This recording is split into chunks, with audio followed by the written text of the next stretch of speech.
My name's Cody, and I switched to Mathews.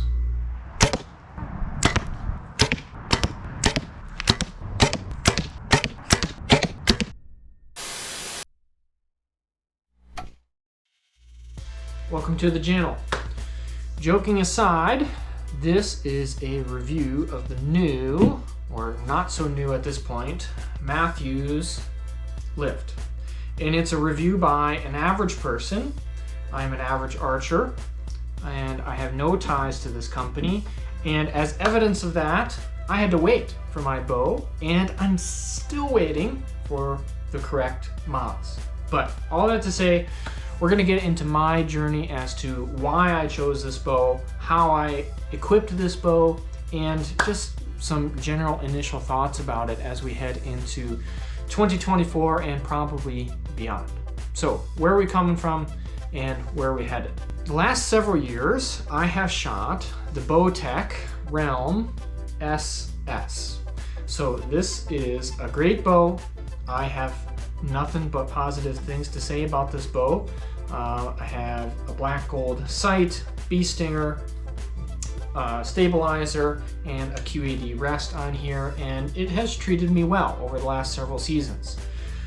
This bow came out with the SR6, and it was really one of the first years that Bowtech came out with almost multiple flagship bows. They've got a speed bow, and this is the smooth bow, and that trajectory has continued on to today, where they have the Core and then the Core SS, and they also now have the carbon platform, the Carbon 1. But this was really the first year that they did it. I don't know, you know, 4 or 5 years ago, something around those lines. And I bought this bow right around the time it was new. So this was a new bow for me, and it was my first upgrade in close to a decade.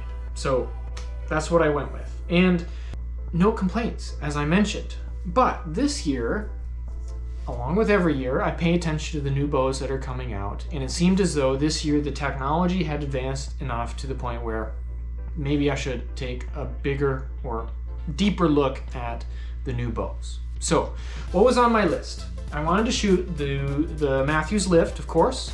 I wanted to shoot the Hoyt Alpha X. I wanted to shoot the Bowtech Core. I've got a Bowtech, I'm familiar with Bowtech, I like Bowtech. And I wanted to shoot the new PSE, the Mach 30. Could not find the PSE.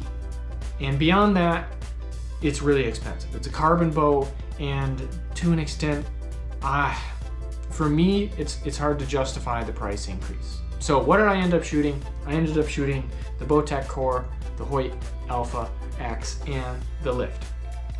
All three of which were around a 30-inch axle to axle. So the LIFT is a 29.5, and that was an adjustment. So the Realm SS, the bow I'm coming from, is a little bit longer than that, around 33. But it seems as though platforms have gotten to a point where a shorter axle to axle bow is nice and stable. That's the main concern, is stability with a shorter axle to axle bow. But there's also pros to that. You know, most of my hunting is done from a tree saddle for whitetail, and having a shorter axle to axle bow sometimes is beneficial in a tree. It's also lighter weight, and those are things that certainly cannot be looked over. So I shot those three bows.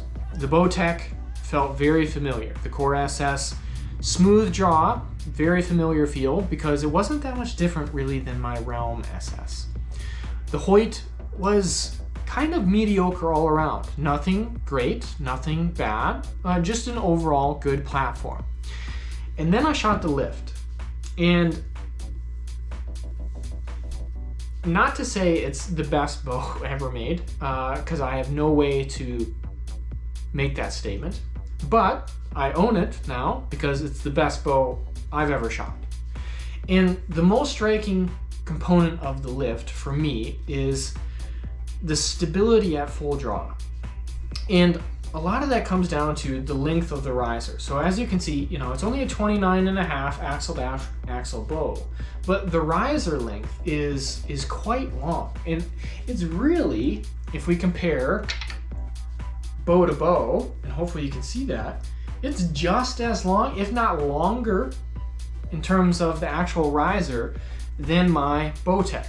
And so at full draw, this short axle to axle bow feels incredibly solid, incredibly solid. It feels like you could get hit by a truck at full draw and still be holding your aiming point. And that was the most striking component to me.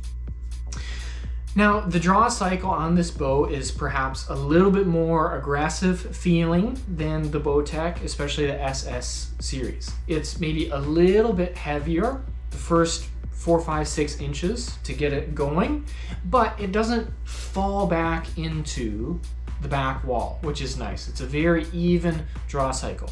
And it seems as though you probably shouldn't decide on a bow based on a draw cycle in the field. You're gonna get used to that. And I think I'll get used to this feel. The Bowtech was the most similar for me, but I'm coming from a Bowtech.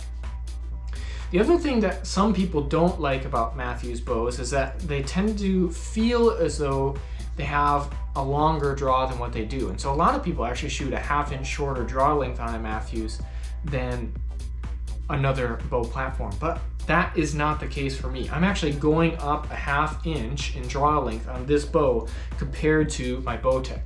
Now, maybe my draw length was too short to begin with, but it didn't really feel that way.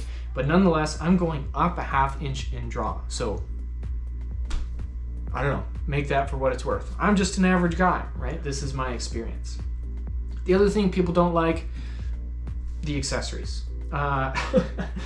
Understandably so, but you can't argue with the integration between Mathews accessories and the Mathews bow platform. So I do have their bridge lock stabilizer, which is expensive. This is an 8-inch stabilizer. I did get the Ultra Rest, the Integrate Ultra Rest, and this is the MX2, both of which I like. However, I did go back with my black gold sight. I've got nothing but good things to say about it. I think for the price point, you cannot beat a black gold sight. This is a 3-pin slider. I shoot a lot of tack events. It's nice to get out in terms of distance, but I have those 3 pins for shorter distances when I'm in the tree stand. I also have the Low Pro detachable quiver, which I haven't put on here yet, and that's going to be a different video coming to the channel too.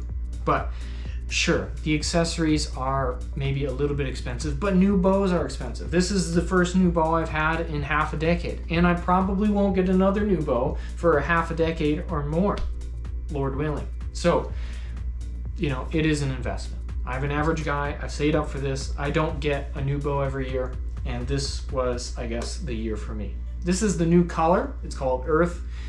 To me, it looks amazing. They've got first flight patterns, they've got Sitka patterns, they've got mossy oak patterns now, just about anything you want in terms of a bow. And ultimately, that's why I chose the Mathews LIFT. I have shot it a bit. Like I said, I'm still waiting for mods. That's the other complaint about Mathews, and kind of an area of divergence between Mathews and other platforms, especially Bowtech, is how much you're able to work on your own bow without a bow press. My goal eventually is to get a bow press, so I don't need to rely on any shops or any Bowtechs other than myself. But the limitation with the Mathews right now is the mod system.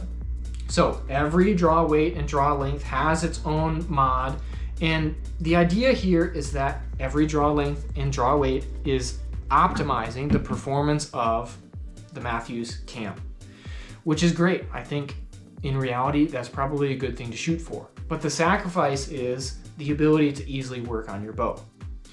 Now, newer Bowtechs, for example, have the deadlock cam system. You can adjust the draw length easily, the draw weight easily. You can tune without a bow press by essentially moving that cam back and forth rather than utilizing shims, and is really, really user-friendly for the average archer. Certainly a pro. But for me, the other factors that are a component of the lift seem to outweigh that fact, and I don't have a bow press anyway, so it is what it is. So, like I said, I'm an average archer. This is what I plan to shoot. We've got a lot of TAC events coming up, Total Archery Challenge. I plan to shoot it there. I've got a lot of videos coming to the channel in terms of reviewing this Ultra Rest and reviewing the Low Pro Quiver and talking more about how I set it up. But this is the Mathews LIFT and Earth, the 29.5 axle to axle bow, and it is the best bow I've ever shot. So if you've got any questions about anything related to this bow or my journey or my thoughts on other bow platforms or how I decided on these features and accessories, leave a comment below and I will answer it to the best of my ability. And I appreciate you watching, appreciate the support. I'm gonna do a lot more videos with this bow in the coming year and years, and hopefully we'll be able to utilize it in the woods this fall and have some success. But I'm excited. It's a great bow and it's been a long time coming. So let me know if you have any questions. I appreciate the support. I appreciate watching, and we'll see you on the next one.